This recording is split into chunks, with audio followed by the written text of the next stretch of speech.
Maricel Navarro thought a cruise would change her life. But the secret Renford Vale carried on board would change it in the darkest way imaginable. Renford Vale stepped onto the Carnival ship as a charming stranger. But every smile he gave Maricel Navarro hid a piece of a truth too dangerous to survive. Maricel Navarro believed she finally found excitement at sea, until Renford Vale revealed a side of himself no one was ever meant to see. Renford Vale's past followed him onto the cruise, and Maricel Navarro became the only witness to the terrifying person he truly was. Maricel Navarro climbed aboard a dream vacation, never knowing that Renford Vale was carrying a secret that would end in a violent struggle on the open ocean. Renford Vale looked like the perfect travel companion, but as night fell on the ship, Maricel Navarro discovered why he avoided cameras, and why she would become his final target.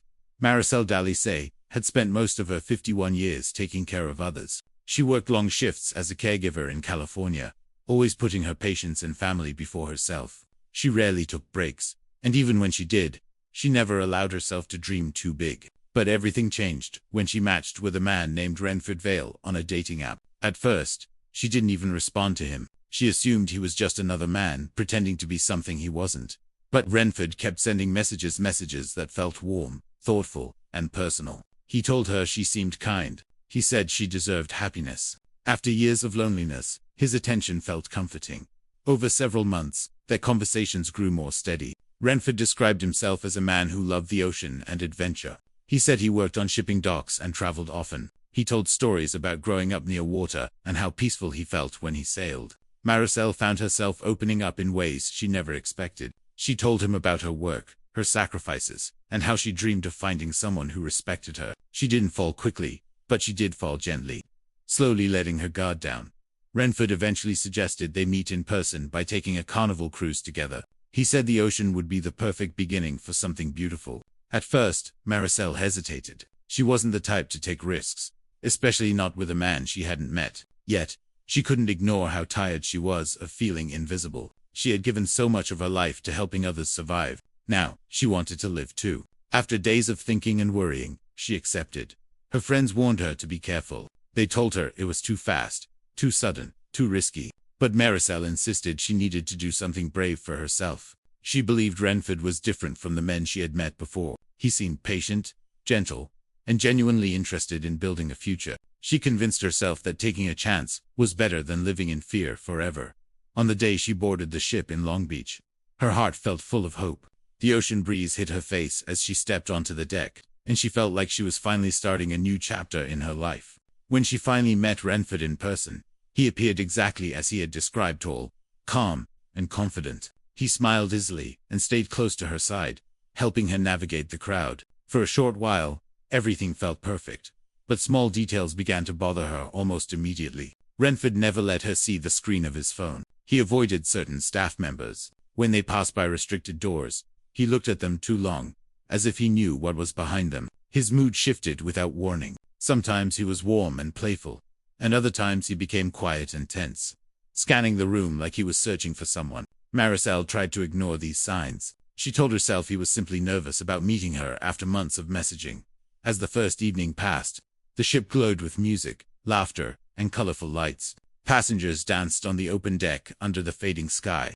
Maricel watched the sunset with Renford and tried to focus on the beauty of the moment. Still, she couldn't shake a small but persistent feeling deep inside her. Feeling telling her something wasn't right. Renford's eyes didn't reflect the same excitement she felt. Instead, they seemed distracted, almost calculating. He wasn't looking at the ocean. He was looking at people, watching them, studying them. Maricel didn't know it yet, but the man she trusted had boarded the ship with secrets she could never imagine. She thought she was beginning a hopeful new journey. Instead, she was stepping into the most dangerous moment of her life. Maricel woke the next morning feeling lighter than she expected. She looked out the cabin's small round window and watched the endless stretch of blue water shimmer under the sun. For a moment, she allowed herself to enjoy the peace. The ship moved gently, rocking like a cradle, and she imagined all the possibilities of the days ahead. She thought maybe this trip would help her rebuild her confidence and discover a new version of herself. She tried to hold on to that hope as she got ready for breakfast. But from the moment she met Renford in the dining area, she sensed that something about him was off. His smile looked forced, and he kept glancing around the room as if he expected someone to appear. His movements seemed sharper, tighter. He positioned himself so he always faced the entrance. When a crew member passed by, his shoulders tensed, though he tried to hide it by pretending to stretch. Throughout the morning, Maricel noticed more things she couldn't explain. Renford walked slightly ahead of her in the hallways, as if checking for someone. He paused near staff-only doors and glanced at the keypads used to access restricted areas. When they passed a group of off-duty crew members, Renford lowered his head and shifted closer to the wall. The behavior confused her. He had told her he loved cruising, that he felt at home on ships. So why did he seem so uneasy now? Despite her rising concern, Maricel tried to give him the benefit of the doubt. She reminded herself that meeting someone for the first time after months of messaging could be overwhelming. She assumed he simply needed time to relax. She tried to enjoy the cruise, taking in the live music, the bright decorations, and the cheerful crowds moving across the decks. But every time she looked at Renford, the tension in his face reminded her that something about their trip wasn't normal. Later in the afternoon, they attended an entertainment show in the main theater. The room was dim, filled with laughter and clapping, but Renford remained stiff in his chair. His eyes were fixed on the far aisle, following the movement of one particular crew member, dressed in Navy uniform. Whenever that worker stepped closer to their row, Renford's breathing changed. He adjusted his posture, straightened his jacket, and clenched his jaw. Maricel wondered if the two men had met before. She wondered if there was a conflict she wasn't aware of. She even wondered if Renford was hiding something about his identity. But she silenced her thoughts again, afraid of ruining the vacation before it even started. She had spent too many years putting her needs second. Now she was forcing herself to be patient. She didn't yet understand that her patience was a dangerous mistake.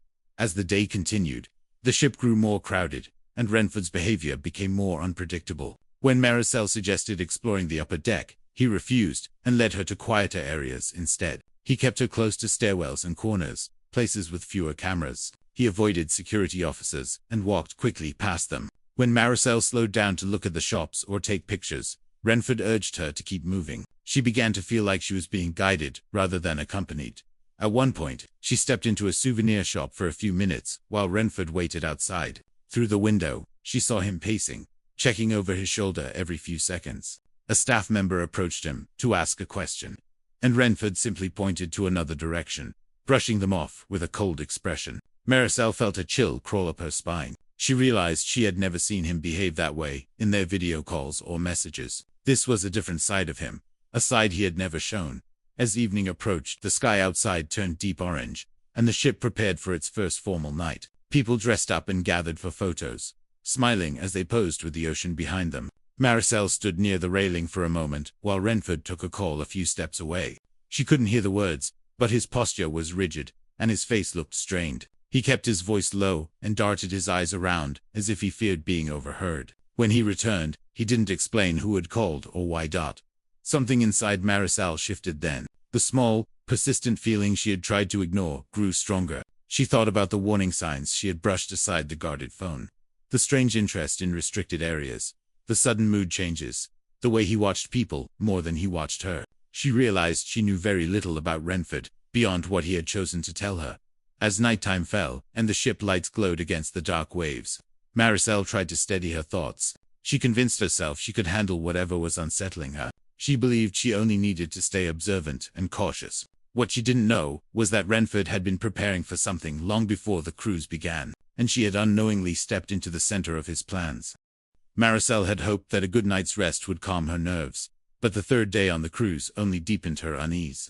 The mood between her and Renford shifted quietly, almost invisibly, like a curtain closing in slow motion. He moved differently now, no longer trying to appear relaxed or charming. Instead, he seemed focused, controlled, and strangely alert. Maricel noticed he no longer touched her hand or tried to create moments of connection. Instead, he observed everything around them with an intensity that made her feel as if she were standing beside a stranger. During breakfast, he chose a table tucked behind a column, mostly out of view from the busiest areas. Maricel sat across from him, watching how he scanned the dining room with small, calculated movements. He paid attention to cameras, staff rotations, and passenger patterns. He seemed to know exactly when the staff changed shifts and when certain hallways became quiet. Maricel realized he had memorized the ship faster than she could adjust to it. She didn't know whether to be impressed or afraid. After they finished eating, Renford led her through a series of narrow hallways, instead of the open decks, where most passengers gathered. The further they walked, the more Maricel became aware that she had no sense of direction. Every hallway looked the same. Every turn felt identical. The silence grew heavier as crowds disappeared and the sounds of music and chatter faded away. She tried to convince herself that Renford simply preferred quiet spaces. But a deeper part of her felt trapped, as if she were being guided into areas she wasn't supposed to be in. When they reached a small lounge area reserved for overflow seating, Maricel noticed there were only 2 other people present. Renford positioned himself in a corner where he could see both exits. He sat in perfect stillness, his body tight and his jaw locked. Maricel tried to relax by looking out the window, but the rolling waves only made her more aware of how isolated she truly was. The ship was massive, yet at that moment, she felt confined to a few quiet, shadowed spaces controlled by someone she no longer understood. Later in the day, they visited the lower deck promenade. The wind was stronger there, and the sea smelled sharp and cold. Renford walked close beside her, but there was no warmth in his presence. He guided her toward areas away from the crowds, occasionally stopping to check over the railing or glance at the lifeboat storage sections. Maricel watched him examine the surroundings with a seriousness that didn't match the cheerful atmosphere of the cruise. Families were laughing nearby, taking photos, and enjoying drinks, but Renford seemed disconnected from everything around him. Maricel thought about her life back home and how she had wanted this trip to be a celebration of new beginnings. She remembered scrolling through cruise photos months earlier, imagining herself finally relaxing after years of hard work. She imagined dancing, eating good food, and staring at sunsets without stress. But instead of joy, she now felt like she was carrying a quiet fear inside her, one that grew heavier each hour. Near midday, Renford excused himself to take care of something, leaving Maricel alone for the first time since boarding. Relief washed over her, mixed with confusion. She moved to a nearby seating area and tried to gather her thoughts. But as she sat there, she noticed something she had overlooked before. A group of crew members were speaking in hushed tones a few feet away. Their expressions were tense, and one of them held a small clipboard with guest names. They weren't relaxed like staff usually were during normal duties. Instead, they looked concerned, and one of them glanced in the direction Renford had gone.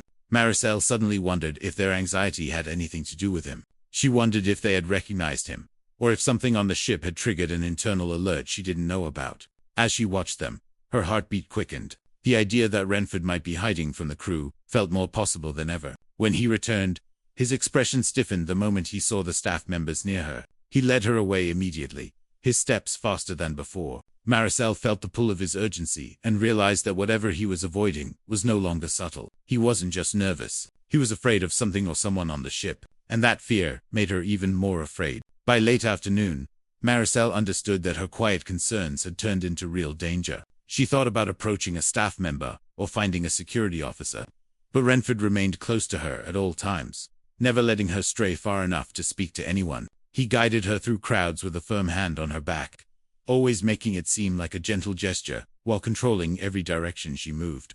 That night, as the sky darkened and the ship glowed under bright lights, Maricel stood on the deck again, staring at the ocean. The water looked endless, deep, and uncaring. She realized she didn't know how to escape a situation unfolding miles away from land. She didn't know how to ask for help without alerting the man beside her. The ship felt like a floating city, yet she felt unbearably alone. What Maricel didn't realize was that Renford had made several silent decisions that would determine how the next hours unfolded. She sensed danger, but she didn't know just how close it was. The storm inside his mind was already building, and she was standing directly in its path. Maricel woke before sunrise on the 4th day, unable to shake the feeling that something was very wrong. The cabin felt smaller than before, as if the walls were inching closer. The air was still, heavy, and thick with silence. Renford slept beside her, but even in sleep, his face carried a hardened tension that made her chest tighten. She studied him for several minutes, realizing she no longer recognized the man she had trusted enough to travel with. His calm online presence had been replaced with someone calculating, someone planning, someone who seemed to exist in his own secret world. She quietly left the cabin and walked toward the upper deck. The sky was a soft blend of purple and blue, and only a few passengers were awake. She stood by the railing, gripping the cold metal as she watched the sun slowly climb over the horizon. The peaceful scene did little to soothe her. Instead, it reminded her of how far she was from safety. The ship was surrounded by nothing but water stretching endlessly in every direction. If something happened, there would be no place to run. She felt a strange heaviness behind her, and turned. Renford was already awake and standing several feet away, watching her. His sudden appearance startled her. She hadn't heard him approach. His expression was unreadable. No warmth, no anger, just a blank stillness that made her feel exposed. He walked toward her without a word, and even though he didn't touch her, his presence felt overpowering. She stepped back instinctively, but he simply positioned himself beside her and stared at the ocean. The quiet between them grew colder. Renford's eyes didn't follow the rising sun or the waking passengers. Instead, he studied the lifeboats hanging near the deck. His attention lingered on the ropes, the latches, and the small gaps between the emergency equipment. His interest was too specific, too focused. And Maricel felt her stomach twist. As the ship became busier, Renford guided her downstairs. She noticed that he avoided certain areas, again places with security staff, cameras, and large crowds. He moved with intention, always staying on the edges of public spaces. They passed by a hallway where two officers were speaking quietly, and Renford immediately turned her into a different corridor. Maricel felt the pressure of his decisions closing in on her. He wasn't lost. He was navigating the ship with purpose, avoiding detection, as if he were hiding something the staff already suspected. Throughout the morning, the tension worsened. They visited the midship lounge, a space that was usually full of passengers, reading or drinking cocktails. Today it was nearly empty. Renford chose a seat near a side exit, and Maricel noticed that he kept glancing at the time on his watch. She watched him tap his fingers against his leg, counting in a rhythm she didn't understand. Every few minutes, he checked the hallway outside, leaning slightly to see who walked past. She realized he was waiting for something or someone. When a crew member entered the lounge to clean, Renford's posture shifted sharply. His breathing quickened. He adjusted his hoodie, pulled the sleeves lower, and turned his body so the worker couldn't see his face clearly. Maricel felt a chill run through her. It was clear now. Renford wasn't afraid of being noticed. He was afraid of being recognized. Hours passed with the same pattern. Renford kept her close, never letting her wander. He led her down quiet stairwells and through narrow corridors that made her feel trapped in a maze. She realized he was isolating her from the rest of the ship. Her fear grew until it felt like a weight pressing on her chest, making it hard to breathe. Late in the afternoon, they went to the observation deck. The wind was stronger there, and the waves crashed loudly against the ship's hull. Renford leaned on the railing, staring at the water with an expression that frightened her more than any of his previous behavior. There was a strange intensity in his eyes, something dark and unfocused. He looked like a man deciding something irreversible. Maricel stepped back, sensing danger pulsing around him. She looked around for help, for anyone who might see her and understand her fear. A few passengers walked nearby, but none of them looked in her direction. They were taking selfies, laughing, enjoying the breeze. The normalcy of their happiness made her feel even more alone. When Renford turned to her, there was a shift in his posture, a decision made. His body language tightened, his breathing steadied, and a cold certainty settled across his face. He took a slow step toward her, and she felt frozen in place. She knew she had to find a way out, but her mind struggled to think clearly. The wind whipped around them, carrying the scent of salt and danger. In that moment, Maricel realized the trip had reached a turning point. Whatever Renford had been planning was no longer distant or hidden. It was unfolding now, in real time. Every instinct inside her screamed that she was running out of time, and miles away from land, surrounded by open water and strangers who didn't understand what was happening. She felt more vulnerable than she ever had in her life. She didn't know yet what Renford intended to do, but she knew this: he was finished pretending. The final night of the cruise arrived with an uneasy calm that spread across the ship like a slow-moving shadow. The air felt thicker than before, as if carrying a weight that passengers couldn't quite name. While families packed their suitcases and couples enjoyed their last dinners, Maricel moved through the corridors with stiff, careful steps. She kept her gaze forward, but her attention stretched in every direction. Every sound made her tense. Every footstep behind her made her wonder if Renford had found her again.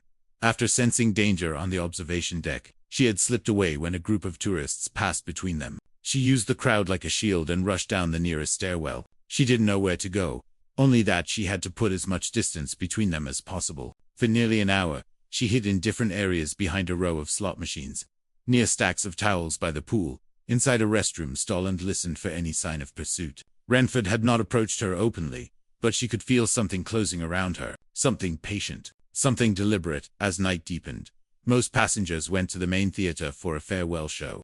Maricel stayed far from the crowd, unsure whether blending in or staying isolated was safer. Her instincts pulled her toward quieter places where she could watch her surroundings unobstructed. She settled near a small seating area outside a closed cafe. The lights were dimmer here, the hallway quieter. The silence allowed her thoughts to untangle, revealing truths she had been avoiding. Renford's behavior had changed too suddenly and too sharply to be simple mood swings. His avoidance of cameras, his fixation on secluded areas, his fear of crew members recognizing him, none of it was random. She suspected he had a past he never told her about, something heavy enough to make him dangerous. It explained his secrecy, his strange tension, and the growing darkness in his eyes. Now she realized she might have been traveling with someone who wasn't just unpredictable, but someone capable of harm.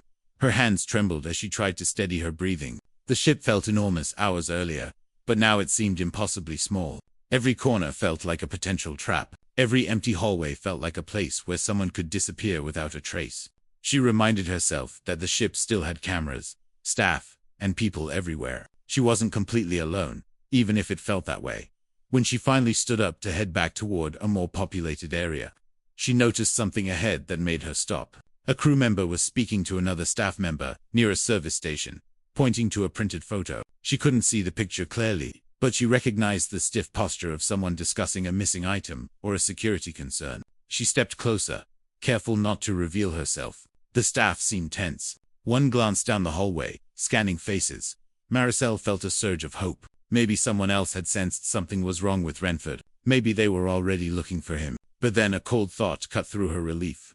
What if they weren't looking for him? What if they were looking for her? She moved away quickly, her pulse rising again. She headed toward the back of the ship, where the noise from the theater faded and hallways became quiet. The ocean pressed against the hull, a steady, rhythmic reminder of how far she was from safety. She kept walking until she reached a deck that held emergency equipment. Lifeboats hung silently above her, their shadows stretching across the floor. The wind whipped her hair around, carrying a sharp chill.